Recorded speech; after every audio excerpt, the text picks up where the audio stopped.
John, Hey, John, this is the first time I've seen your new place. It is absolutely stunning. Wow. the studio of all possibilities.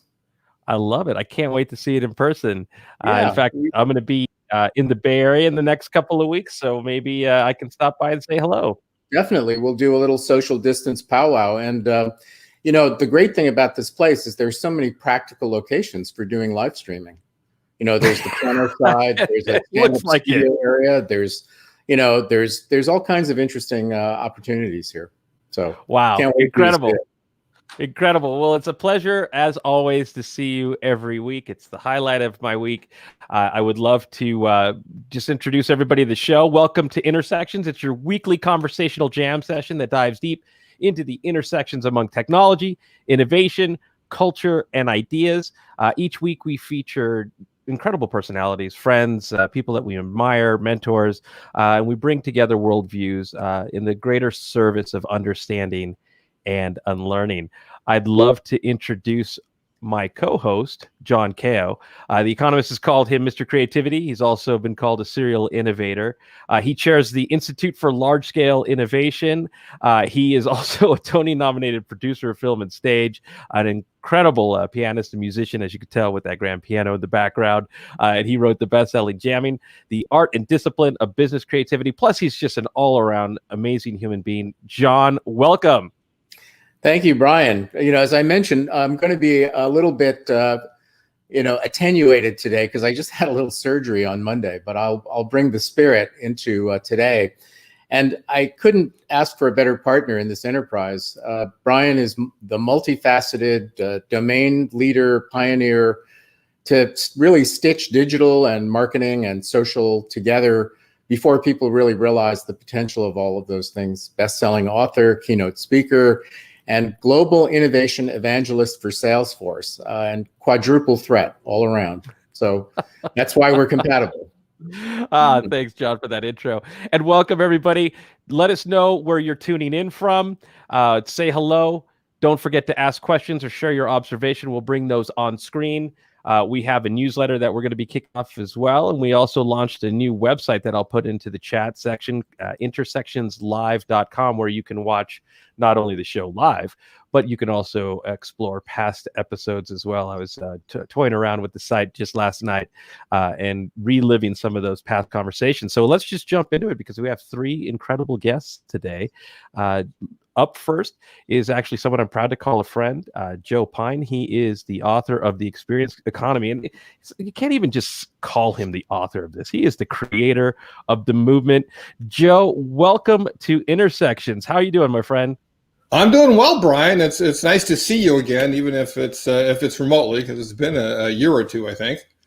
Yes. In fact, the last time I was Austin at South by Southwest at the Four Seasons Hotel. All right, it's a couple years then. Wow, I don't even know how my memory worked on that one, but it's an absolute pleasure. Joe, I have been a big admirer of your work, going to, I think, the original version of The Experience Economy was published in 1999 based on the Harvard Business Review piece in 98.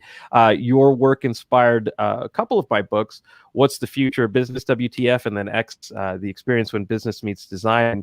Your work continued to inspire me. So to shower you with accolades, Joe, maybe share a little bit of what you're working on now, and then we'll jump right into the conversation.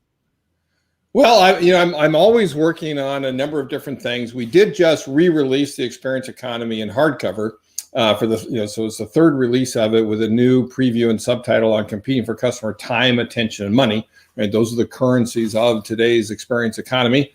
I have long talked about it. For the first time, wrote an article this summer on applying all of it to the employee experience, which is very exciting. There's just a lot that can be done. If you want to create a great experience for your customers, well, then you better create a great employee experience. And I'm also starting up next month a multi-client study with MIT's Platform Strategy Institute on experience platforms. Commodities, goods, services have long been sold in physical and then now digital platforms. And we see that going on with experiences as well. So we're going to study that with a number of different participants and see what we can find out. So basically, you're just got a lot of free time on your hands. It's funny. I sort of have more long-term clients right now than I normally do. I don't know why. If the working remotely works out well or what, but it's a fun time right now. Well, I'm happy to hear that for you. And your work has been incredibly important. And I think more than ever, in fact, research is starting to finally catch up. Our own Salesforce research in two different reports, one published as recently as last week, the State of the Connected Customer, that 80% of consumer and business customers value experience as much or more than the product or service. And so this is becoming not only a competitive advantage, it's now becoming a way of business. So Joe, let's kind of start at the basics. What do you think businesses misinterpret when we use the word experience, and what should they really take home? Well, the word experience is very expansive, right? There is a sense in which we are always experiencing things if we're conscious, and you can even think about the dream state as experiencing something, in the subconscious. But when we talk about it economically, we talk about it for businesses and for consumers, right? What experiences are is a distinct economic offering, as distinct from services as services are from goods, where you basically use props or goods as the props and services as a stage to engage each and every individual inherently personal way, and thereby create that memory, which is the hallmark of the experience. And one of the things that a lot of businesses get wrong is they think that experience just means better service, right? Not understand, no, it's completely different. In fact, the whole CX movement, the movement on customer experience, is largely about making our interactions with customers nice and easy and convenient, which are all well and good, but those are service characteristics. Instead, with experiences, we want to be memorable, we want to be personal, and we want to engage them over a duration of time. Right, where services are time well saved, experiences are time well spent, and that's what I loved about your last book, Brian. Was more than anybody else, you bridged those two. You saw the value in both of those, and really led from one to the other. You're not giving these true distinctive experiences short shrift as many CX books do. Yeah, thanks for that, Joe. And I think the power that can't be understated is memory. It's like, the sense of smell, there's triggers that bring to life these memories, and they're quite deep rooted, especially in these times where a pandemic, I would argue, is sort of sown a somatic marker within all of us, which is kind of keeping us a little bit more sensitive to the types of memories that we're having today, which is, I think, why experiences are most important. Another interesting research bit that we published in our research showed that 90% of customers now say that trust is more important as a result of the pandemic, and 31% have already lost trust in how brands are responding to the pandemic. So I think, to your point of creating these memories is much more incredible than ever. But I also think that the challenge with businesses and executives in general, they have historically looked at service separately from marketing, separately from sales, when in fact the customer experiences all these things pretty fluidly. In your work with businesses, how are you helping them to sort of change those dynamics?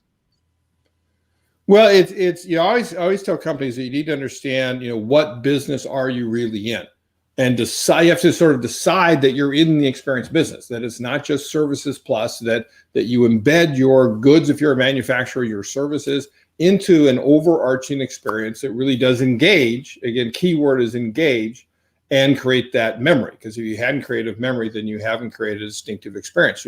So it doesn't mean that you give up on the service part. It doesn't mean that you stop manufacturing goods, right? Ideally, you're subsuming each one of these into the higher level economic offering, which gets you closer to what consumers want today. In fact, as well as business customers as well, because this applies very much to the B2B world as it does to the B2C world. Just reading this comment, looks like somebody's imploring you to have Airbnb as a client. And John, I'll throw it over to you right after this next question. One of the things, Joe, that I find really fascinating, I took a break from experience research to explore how digital was transforming us as human beings. And it led me down a path to show just how incredibly rewired we are and are still becoming, and how that affects attention, how that affects our values, how that affects our aspirations, and just simple like human operating system, how we navigate life. And it was incredible that one of the pillars of the experience economy, being attention, was now sort of up for reassessment and re-engagement. And how have you seen, and one last bit, if anybody's watched The Social Dilemma, they could see quite starkly how dramatic the shift has been by design, for the most part, with social and a lot of these apps and online games, Netflix itself, too. So how would you see businesses needing to think about attention when you have a global pandemic, but you also have years and years and years of changing behaviors so that businesses can better understand who their customers are? For any business, the number one competitor for their attention is, in fact, the smartphone, right? Because anybody at any time can drop down and get out of your experience, get out of all the sensory engagement you're trying to create, and be in some virtual experience somewhere, or just gaining information about the weather, whatever it might be. So we have to, it gets back to engagement again. We have to gather people's attention in order to keep them from going off. And this is especially true remotely, right? Because the level of distractions are so much higher than if you're immersing somebody in a place that you create. So one of the things we talk about in the new book, we talk about 5 core elements of experiences that help you garner customers' attention and keep it from being divided and going elsewhere. Because if they're giving their attention elsewhere, they're not giving it to you. And that's that we need to create experiences that are robust, cohesive, personal, dramatic, and even transformative. And if we focus on those things, then we can truly engage and sometimes even transform our customers and helping them achieve their aspirations. Yeah, well said. John, over to you. So, first of all, Joe, great to see you after 23 years. So something. I'd like to build on what Brian addressed, because it seems to me that underlying the experience economy is almost like a basic science of human behavior and psychology, or basic science is plural. And you can draw from operant psychology, you can all the way to, kind of psychoanalytic theory and back again. What have you found the most important and revelatory aspects of psychological and behavioral science knowledge to be in terms of understanding the experience economy? And where do you see the open horizon or the gaps in terms of what we know? Yeah, there's a number of factors that psychology brings to play. I mean, one, there's a lot of psychological research that says that when we buy experiences, it makes us happier than we buy things. And you might think about how can we set it up to get people to actually realize that and not buy that shiny object, but instead have this wonderfully engaging, remarkable experience. One of the other aspects, I just talked about somebody about this earlier today, psychology aspect is priming. That if you prime somebody for the experience, then you can greatly increase the level of drama, the intensity of that experience for them. And so people need to understand that the experience happens not just when they arrive in your premises or on your screen, but before that. And what you do is sort of a Disney terms of pre-show about how you entice them and attract them as they enter into your experience can do a great deal of enhancement to that basic experience that you want to create. There's also a lot of work going on in neuroscience right now. In fact, I'm working with Paul Zak, a famous neuroscientist, written several books, including The Trust Factor. Brian, you mentioned how important trust is in the research. And I got to get that Salesforce research, by the way, so I can take a look at that. And he's been able to look at the neuroscience of what's going on in the brain using fMRIs with blood flow, so that with a Fitbit-like device, he's able to tell how, he calls it immersed, I would say how level of engagement that people have in experience. And you can sort of draw the dramatic structure. You can see where things are falling down, where they need to be spiked. You can look at things like, Daniel Kahneman's peak end rule. And are we rising up to the right peak? Is everybody coming along? And what happens at the end to be able to really spark those memories inside of people? So I think probably neuroscience is providing a lot of good information And even though we can't go to go to a Starbucks or to a Disney World or any retail place with attachments on our brain, now we can understand what's going on by looking at the flow of blood through the arm, which is, to me, is just an amazing thing. So I guess there could be some, you could almost say, ethical questions as well, right? Because an experience can be life enhancing and helping you to realize your potential and be very good for you. And it can also be subliminally manipulative,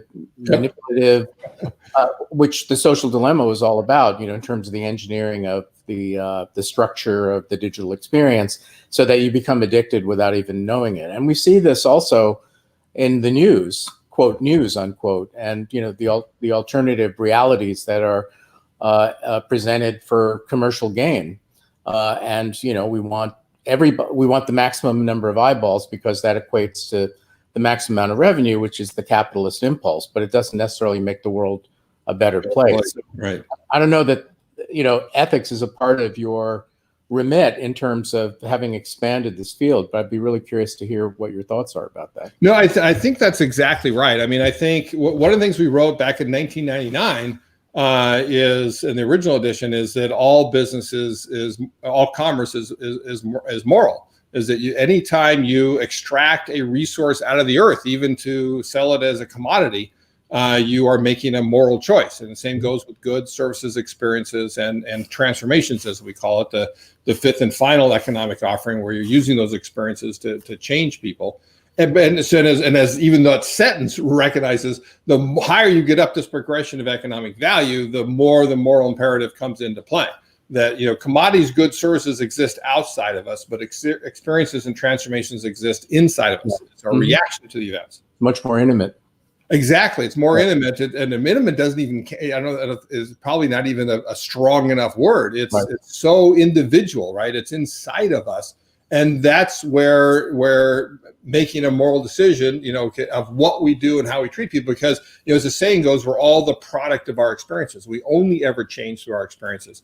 And so we need to understand what those changes are, what they can be, and make the right decisions in terms of how we're affecting people, including, for example, not to addict them, as so much of game design and casino design and social media design is geared to do.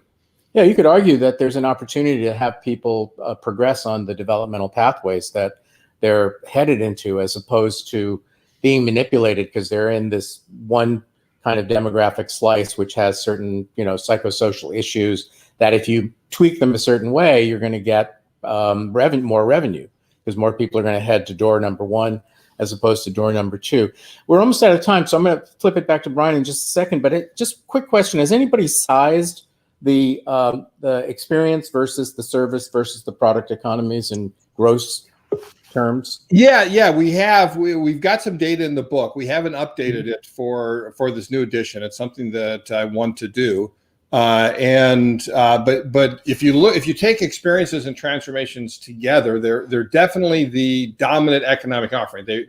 They employ more people. They're a greater part of GDP than services are. Of course, most economists, you still classify everything as a services, but we need to break that apart. And if the OECD and the U.S. government would give us better data, it'd be easier to tell exactly what's going on. Shame on them.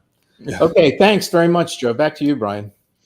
Yeah, Joe, I think we have maybe 1 minute left, and would just love for you to share with us, just at a high level, of what businesses should think about as, with the good news of a vaccine coming on the horizon, hopefully, how businesses should think about the experience economy as we move into this new world where safety and wellness and health are now going to be part of our life moving forward. Well, first of all, they should be thinking about refreshing their places when people come back, including what I call safety theater, where it's not just enough to be safe, and particularly to make your employees safe. That's job one. Otherwise, your customers never will be safe. But to show that they're safe, to demonstrate, so people feel comfortable in your place, as they start to come back. And then you need to redesign your offerings and through that truly engagement. This is where, again, I'd point to making them robust, cohesive, personal, dramatic, and even transformative. And then finally, I think it's renew your capabilities, and particularly the digital change that you've talked about, Brian, is so important.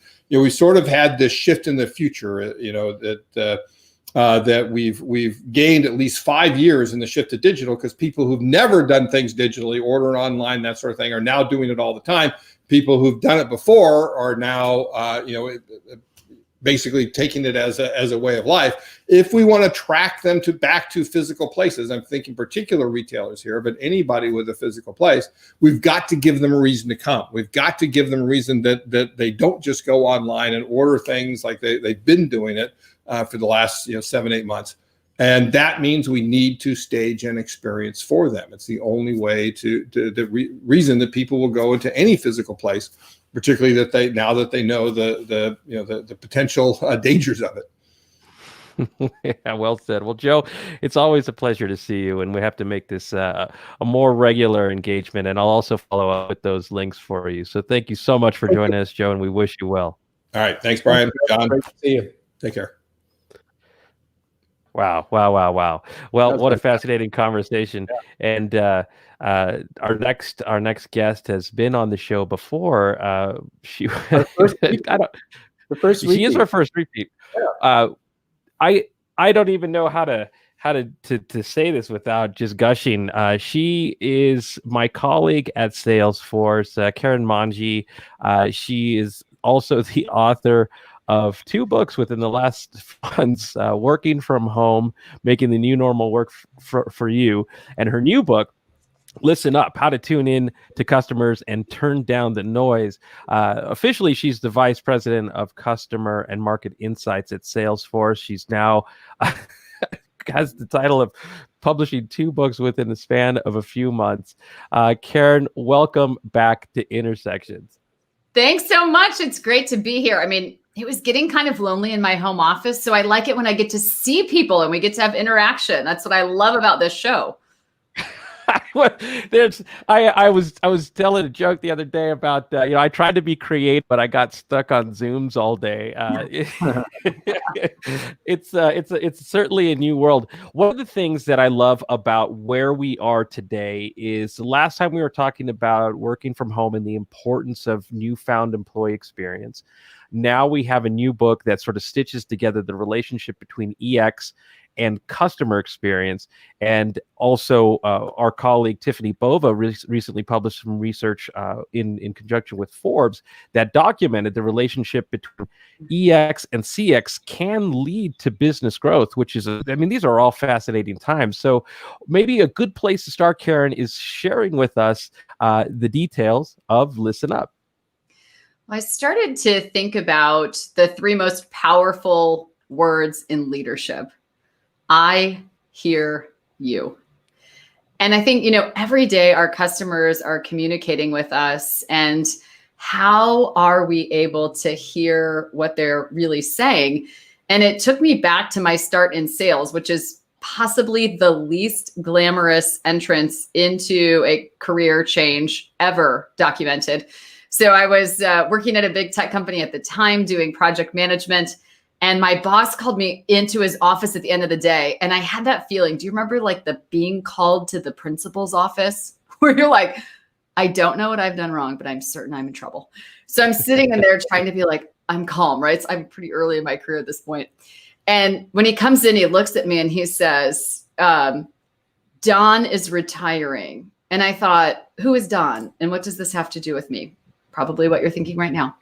And what he said was, we want you to take over this base of accounts. It's called the STAR module. And I was like, I'm going to be a star. Doesn't that sound glamorous? I think it actually stood for small, troubled, and risky. These were like 100 of the worst accounts possibly ever contracted with this business. If they had all left us, we would have still made our number. Okay. But I was like, I'm going to be awesome. So I call these 100. Out of 100, exactly one customer agrees to see me, and I am excited. And so the day I roll up into that scary looking office park and drink the coffee that tastes like varnish, I'll never forget going into the customer's conference room, pulling out the old school manila envelope and giving the customer proposals I had printed, cleverly downloaded from our intranet. And then I read the proposal to them. Like I read it word for word. And I got the deal. Like, how is that possible? And the reason is because I was really curious. I had never called on a customer before. So I asked a lot of great questions. And I was curious about the answers. And the only part of that template that I had bothered to customize was about the customer's outcomes they were trying to achieve and how our solution would help them get there. And it took years of being in sales and sales leadership and losing lots of deals before I realized what a gift that beginner's mind is and the power of asking great questions to really change the conversation. And I think, every great discovery begins as a great question. And that's kind of the genesis of Listen Up. I mean, what are some new questions we can ask so that we can hear our customers clearly and for the first time? And it's even more important right now when so much about the nature of how we're going to grow our businesses is dependent on truly hearing our customers in an authentic way. Yeah, I have to tell you that I could nod up and down till my head falls off with everything that you're saying, especially now with our own research that's really starting to show just how dramatic customers are changing since the pandemic. And look, a lot of this is, as John will get to with psychology and also just transformation. It's the opportunity to really see and hear and feel how people are changing, and to sort of align not only with what's important to them, but also what is deep at the heart of their values as those things are evolving too. So one question I have for you is how do you help businesses accelerate their ability to listen, and then also their ability to enact what it is that they hear? And then John, after this, I'll turn it over to you as well, so you can get engaged. Well, right now, what I think is critical is going back to the basics. As I start to think about how much has shifted, my starting point with organizations right now is helping them to align around what I call the big impact question. And the reason I call it that is, I think big impact questions point us toward the nature of how things work. And that big impact question right now is, who is our customer? Because if you think about it, for a lot of businesses, the answer to that question has really changed.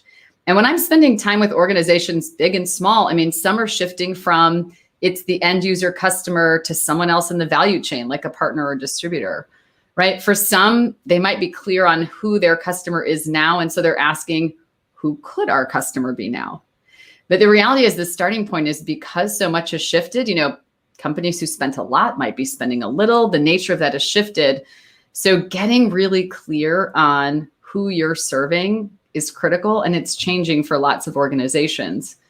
And then after that, it's what experience are we trying to deliver to those customers and even new buyers within those customers, and for what purpose? And I think that purpose aligns to the values that you're talking about, which is, do we know who we're serving and why at this point? And how do we connect to that higher sense of purpose? And how do our values, maybe as leaders and organizations, need to evolve in light of how those definitions and the context are changing? Yeah, and I'll just kind of follow that up with an observation that we published in our State of Connected Customer research last week, which was that a significant number of customers want to see businesses play a greater role in society moving forward, as well as earning their trust. And so that's it is an invitation for businesses to not only get back to basics, but also realign what those basics mean for these times. John, over to you, my friend. So we had Joe Pine on just a moment ago, and I'm going to focus on your point about I hear you being the kind of master question, because to get into big impact questions implies a high level of customization, human to human interaction, I would argue. But so much of the way companies listen now is mediated by technology. So, I like the UPS robot lady, but I don't like, the Amazon robot guy. I have many different ways of, there's what Muzak is on the phone. How long do I have to wait? And also, I've just moved, so I've installed cable TV. I've had a medical episode where I've talked to platoons of service people, where there doesn't seem to necessarily be a guiding light through the many conversations that take place. And all of that, all of those are examples of listening, which I assume kind of fit within the domain of what you're trying to accomplish. I mean, it's great if you can talk to the right person at the right time who has the right question, but so much of business is about the bottom of the quality pyramid in terms of, industrialized listening. So how do you reconcile that? Well, you called out what's key. I mean, you highlighted the difference between when you have a great experience and feel like a happy customer versus when you don't. And a colleague, Matt Sweezy, and I just introduced some new research. We took some time to interview chief customer officers and chief experience officers because we were really curious, right? What was in your portfolio and priorities before, and how is that changing? And one of the findings that came through is how challenged leaders are to get insights about their customers that are moving at the speed of relevance. I mean, things are shifting so quickly right now that even wonderful live interaction tools like customer advisory boards aren't really happening frequently enough to get the insights they need to make these very quick and iterative decisions. And so several executives highlighted their best source of innovation, feedback that's moving at the speed of relevance and always on, is dialing into unhappy customers. And the reason for that, right? I mean, they've already committed to some kind of experience with your business. And because they're unhappy, they're more likely to be willing to co-create a path forward with you, whether that's new outcomes, new innovation. And, what really struck me about that is so salient is unhappy customer feedback is always there and always available if we're willing to tap into that and see it as a source of innovation and perhaps a path forward. So that's really interesting, because the knee-jerk reaction would be to be in denial or ignore or dismiss or say we're better than that. But reaching out to the people who dislike you actively and making it worth their while to give you feedback, I think is a really important point. I mean, it seems to me that there's so much methodology around charting the customer journey and the this, that, and the other thing journey, but I'm not sure that companies are really explicitly aware of their listening journey, where all of the touch points cohere, especially when things don't go well, or where they think that, I mean, my cable provider, who I won't name, thinks that they're providing great service because I get to talk to many different people, which is exactly the opposite of what I want. So there's an unintended consequence, which I'm sure is, the negative reaction is shared by tons of people. And besides, they have terrible music when you're on hold.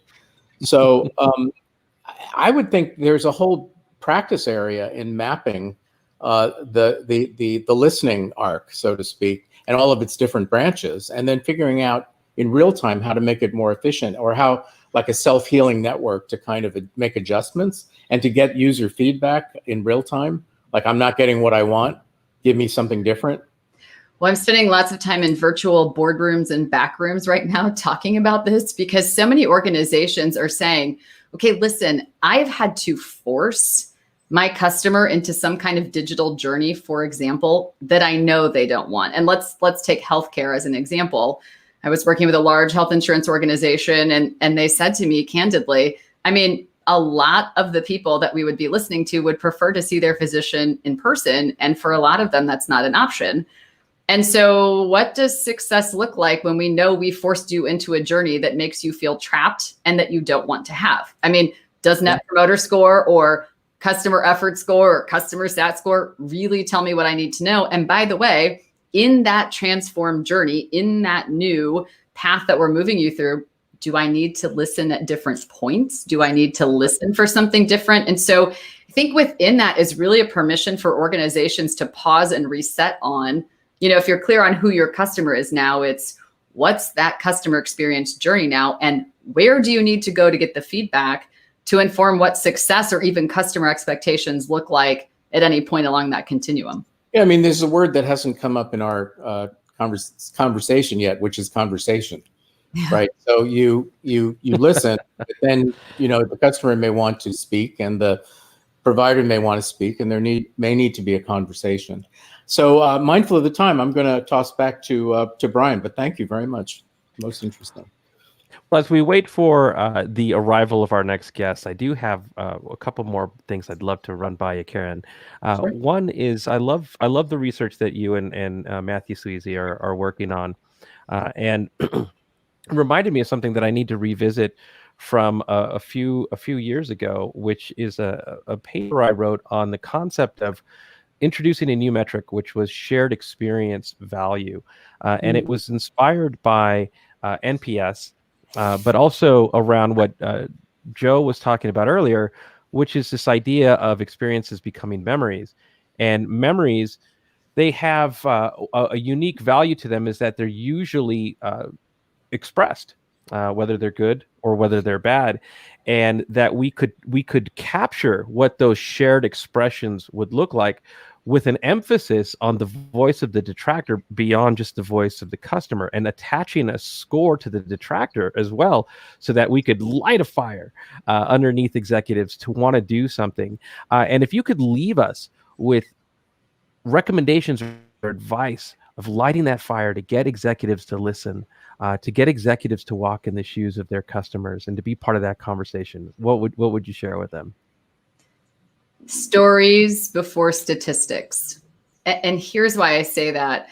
It's so powerful when I sit with a group of senior leaders and they literally hear recordings of customer conversations. They literally hear the voice of the customer, in some cases for the first time, in an unfiltered way. And when you can curate stories that represent the statistics, you capture hearts. I mean, I've watched executives pull glasses off their face, slam the table. I mean, people get passionate about a story, and those stories become something people can easily repeat, that become a fabric of your organization, right? For getting to know customers.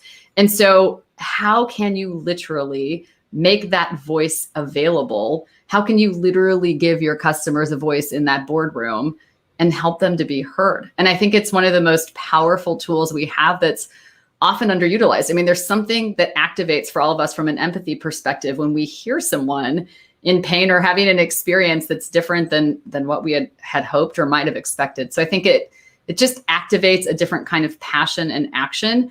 It can also be a source of sparking wonderful new ideas. So well said. So well said. Karen, as always, it's a pleasure to have you on the show. I'm sure we'll see you back with your next book in a few weeks. How could I possibly have anything left to say at this point? Thank you so much, Karen. I'll see you back at work. Great to see you. That's great. Oh man, these conversations are so enlightening, so enriching, and and inspiring. I got a bunch of articles just in me that I want to get out now as a result of what we heard. One of the things that John, you and I talked about last week was the aim, I think is a good word, or the intent to bring on more guests that reflect culture, society, art, and humanity. I think we also need to have our community invite or share with us some of the folks that they feel that we should bring on, including artists. That could be live painters, live musicians. We want to bring some life to the true meaning and intent behind the brand Intersections and what we stand for. And so with that, I'd like to introduce our next guest, she's someone I met recently and was introduced to me by my colleague Tiffany Bova, Sheila Morovati, who's the founder of the Crayon Collection. She is doing some really amazing work, and we wanted to share that work with you here. Sheila, welcome to Intersections. Thank you so much for having me. It's an absolute pleasure. So Sheila, before we kind of get into the formal Q&A part, share with us what the Crayon Collection is all about and what inspired you to start it. The Crayon Collection was born out of just a random occurrence. I was going to restaurants with my 3-year-old daughter and getting lots and lots of crayons each time we'd go. And the kids would use them for just a couple minutes and they'd get thrown to the side of the table. And we'd be rushing out to leave because it's like a toddler at a restaurant. How long can they stay there? And I'd watch these, these crayons go in the trash. And I knew that there's something really wrong with this picture. How is it possible that we're all, mindlessly throwing away all this beautiful art supplies? So I started thinking about ways I could reuse them. And I realized that schools within 5 miles of each restaurant could desperately use crayons. They're Title I schools or Head Start centers. And I started to pair up restaurants with schools, and the kind of magic was made right there. And it grew and grew. And now we're in all 50 states and 10 countries. And we started to challenge artists to create project ideas using crayons as a main tool so we could reinsert art education inside those same schools. So really just rethinking trash developed into this really big idea. And we've, taken it to lots and lots of further steps, including kindness and things like that, which I can share too. Yeah, I look as a parent of 2 little ones. I think I shared this with you the first time we spoke. I started just keeping all of the crayons because I couldn't bear to know that they were gonna be thrown in the trash. So now I have this drawer full of crayons that I need to to work with you, getting them a new home. But let's expand now too with the look, the challenge of school budgeting and schools now, especially with having a lot of children remote learning as we work through this pandemic, and many parents not being able to afford the things that they need in order for their child to keep up with remote learning. What are some of the ways that we can as individuals help, and how can we get that word out? I think the truth is, this is what's happened now is we're depending on our teachers to spend their personal earnings on classroom supplies. And how we got here, I don't really know. It was this evolution where the teachers are, the biggest hearted people I know, and they see that the classroom is missing supplies and there's no budget for them. So they just go out and buy them. And in actuality, that shouldn't be the case, period. So I think that that's the first place that we need to address the core problem, is understanding how is it possible that in this country that's so rich in so many ways can't get it together to get the teachers the supplies they need to teach our children. So that's number one. Number two, I would say that there's so much waste being had everywhere around us, such as restaurants, such as the end of the school year in well-served communities, that we should have a tunnel to kind of pass ideas over from, or materials over from one school to another, and consistently reuse all those extra supplies. We just saw a school in a really well-served community in LA dumping perfectly good school supplies at the end of the school year. And that broke my heart. And we have systems in place on our website where you just enter your zip code and we will give you lists and lists of schools who need your supplies. Wow, I'm actually going there right now, and this is really great. So one of the things that we talked about originally, and I wish we had met sooner, is you were doing this the world largest kindness event. Where are we with that, and where can we help in terms of kindness, and what are some of the things that you're hoping that we can learn? Well, the time we spoke, Brian, was a few months ago during National Crayon Collection Month. And we have that every August because we want to prepare for back to school and try and get as many people on board to provide classroom supplies to these underserved schools. And basically what we did was we took our Color Kindness program, which is where kids in well-served communities collect their crayons, write a note of kindness, and donate the crayons with the note to underserved schools. And there's a connection between the children that way. It's a beautiful experience that I've personally had. We've had our friends at Microsoft, at Hulu, large companies even help us with this Color Kindness program. And we realized very quickly during the pandemic that there's a lot of frontline heroes working their tails off right now, and they're under pressure. I was inspired when I heard about Dr. Lorna Breen, who had committed suicide after being in the ER during the COVID peak in New York. And I was so touched and devastated really by this doctor who had just gone to work to do her job, that she took her own life under the pressure. And I realized, again, these are all human beings that need a little bit of love. So I contacted the hospital that she worked at, asking if there was anything we could do. And the hospital told me that they decorate their wards with the kindness notes or thank you notes that their patients might send in. And it really is an uplifting, support for them. So I decided to turn our Color Kindness program into the world's largest kindness event to support frontline heroes and send in kindness notes. At the time, we were uploading them to Instagram and then sending them into hospitals locally with, again, the hospital finder that we were able to put together from Google. And now people are continuing to do this effort. We even tried to set our second Guinness World Record that day, but unfortunately it didn't work out because we had too many kids who don't have Instagram accounts that couldn't show their notes. So that was the way they were counting them. So that's right now. Tomorrow is World Kindness Day. It's a great opportunity right now to give back. You can download a sign or a paper from our website if you'd like to make your own kindness note and send it in to your frontline heroes. I know right now the hospitals especially could use a little love. Even if you leave it in your mailbox for your mailman, like that's just a touch that you can do and give a little kindness to the world around you, and it makes a huge impact. Wow. John, I'm going to turn it over to you because I'm sure you have a bunch of questions as well. I'm totally struck by your work, Sheila. Thank you. So first of all, just to understand a little bit more about the mechanics of the crayon program. So I'm familiar. You go to a restaurant, they give you a little baggie with crayons and a project or something like that, and you eat your meal and the kids use a little bit of it. And what actually specifically happens then? I mean, are they informed that they have the option to turn their supplies back? Do they just leave them on the table? And then what is the responsibility of the restaurant to collect all of this? And then how is the liaison done with the local school? Great questions. I'd like to get into the specifics of how it works. Sure. Yeah, great questions. Initially, we had started by getting I would call literally every restaurant I could.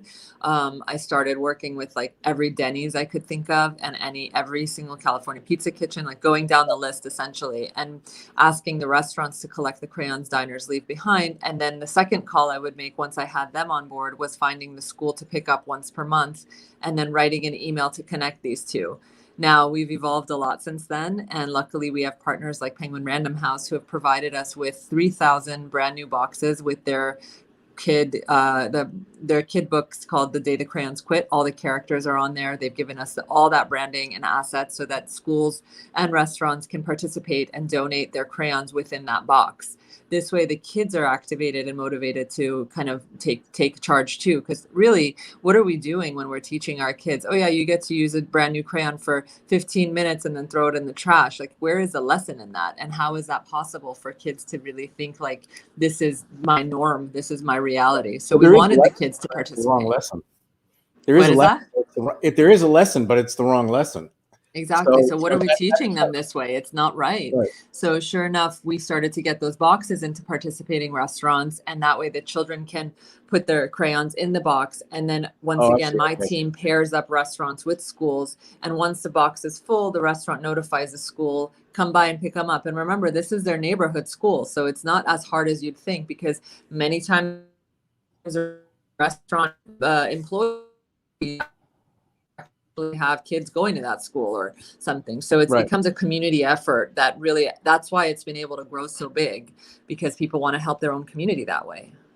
Right. So just to be detail oriented again. So when I'm a customer coming in with a kid, I know that I'm getting these crayons, but I also know that I'm invited to deposit the unused ones in a box on the way out. Yes, exactly. And if your child might be too young or something, the restaurant will help you and do it. But the point is that we want to inspire children as well and their families to have this conversation, to say, hey, where do you think those crayons go? What happens after you use them? Can you imagine that there are children out there that don't have any crayons? We want that conversation to come to the families, because this is going to parlay into kids that are more environmentally conscious growing up, that are more philanthropic, and they're able to think about people outside of the bubbles that they live in. Yeah, it's great. I mean, it's training kids to be generous and to be socially, see themselves as being part of a social fabric, as opposed to just, being the lucky kids who got a few crayons and not being thoughtful careful about what happens afterwards. So I guess the question I have for you, because I don't know if you're like Six Sigma, for instance, is all about finding the waste in systems and removing it to make systems more efficient, and that's an industrial mindset. But it strikes me that it's a very valuable conceptual framework for what you're doing, because there are hundreds of situations where that waste occurs because there's no mechanism for removing it from the system. So one of the things I was thinking about, for example, I mean, in my household, we upgrade technology all the time. So we're always getting the latest router or the latest mesh network or the latest microphones for live streaming or whatever. And we don't really have a mechanism for disposing of all of this. But, these are valuable items where, a router for a family that doesn't have internet access is a valuable resource, right? And schools are the coordinating places for distributing those things. So I'm wondering whether the model that you pioneered with the crayons might have extensions in other areas, and whether to what extent is your mission also doing analysis of other gaps and figuring out how to save the waste, so to speak? I'm so glad you asked, because it was in these same restaurants that I noticed a lot of plastic straws being given out. And I noticed I couldn't think of a solution to reduce the plastic straws. Or to reuse them. Obviously, they're not something that can be reused. So I spearheaded the first plastic straw and cutlery ban in the city of Malibu and helped write the legislation for that so that many cities could follow suit. But it was quickly after that people kept telling me, when I order in, I keep getting plastic cutlery and I don't even want it. And I keep asking for them to stop it. And I realized that simple shifts like a default setting might be the solution. So I convinced Uber Eats and Postmates to change the default setting so that users only receive plastic cutlery with an opt-in feature. And just that idea alone, just that concept alone, has decreased the usage of plastic cutlery for 80%. And I knew that this would work because there was a psychology study in restaurants showing that people want to or prefer to eat with stainless steel heavier cutlery, not plastic cutlery. So if you're home, if you're in your office, all of that, and you don't need the cutlery, I want the applications to help restaurants do better and save money.